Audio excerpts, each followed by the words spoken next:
bago matapos itong taon, nagpapasalamat ako sa inyong lahat dahil sa walang sawang pagsuporta kay Jason Isleta. Ayan. Sa mga boss ko, shoutout sa inyo mga boss. Happy New Year sa lahat ng kaibigan ko. Lahat ng bumili sa amin ng buko, mga boss.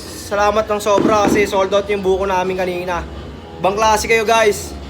So, sana mag-enjoy kayo ngayong taon. Salubungin natin yung 2024 ng masagana at masaya. So, Happy New Year sa inyong lahat.